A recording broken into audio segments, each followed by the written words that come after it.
So, what is the real issue at hand? Oftentimes, I encounter youth and parents that have an issue on the table, and the parents are often directing the issue onto the child.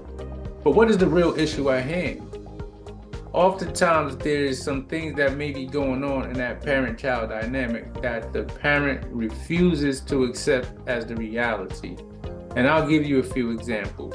I've worked with children and parents for many years now, and there's a theme that takes place where the parent seems not to just understand where the child may be coming from.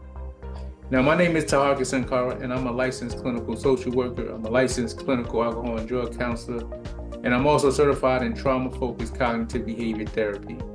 And with this skill set, I empower youth and parents to refine the quality of their relationships by increasing their self-awareness, enhancing their communication, and developing some emotional management skills so they can enjoy a peace of mind and also transfer some intergenerational help.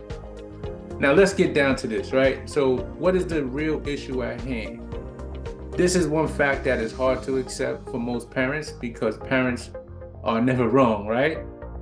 But they are. And I've found over time in this dynamic that the child may have some valid points in order to help improve the quality of that relationship. And I'll give you a couple examples based off my experience. And this is a theme, right? It's not just one family, one parent, one youth. There's a theme that takes place. And over time, and I find that parents become stubborn and stuck in their ways and refuse to make the modifications for the improvement of their child's health and wellness. So one example that I encounter frequently is a parent may drink alcohol. And yes, alcohol is legal. However, they may drink alcohol to the degree in which it starts to impact the quality of their relationship with their child. And when they impact the quality of the relationship with the child, and the child has an issue with that, with them drinking, they may say they drink too much, right? And when they drink too much, they become embarrassing, meaning that they may say things, they may do things that embarrasses the child. And that makes it difficult for the child to actually function in the real world because they have an issue with the parent. And the parent says, well, alcohol is legal and I'm grown. I could drink if I want to drink.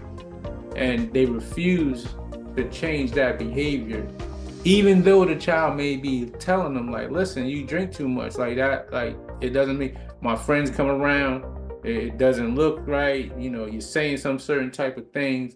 And sometimes when you drink too much, you curse me out. You become very offensive and belittling. And these are things that impact the quality of the relationship. And so you want to think about what your child may be saying that may have a valid point in order to better that relationship that you have with them.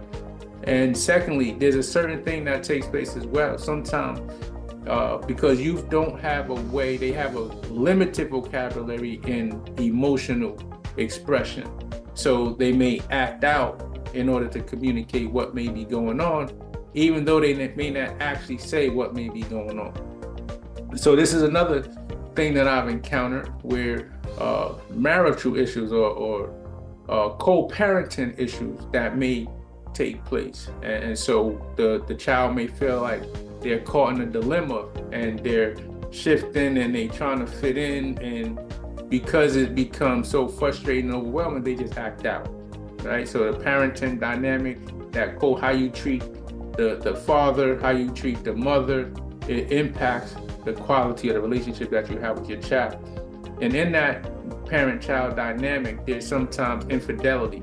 So one of the parents may engage in some behavior outside of the home, outside of the relationship, that causes the relationship to start to crumble and falter, and the child becomes aware of it.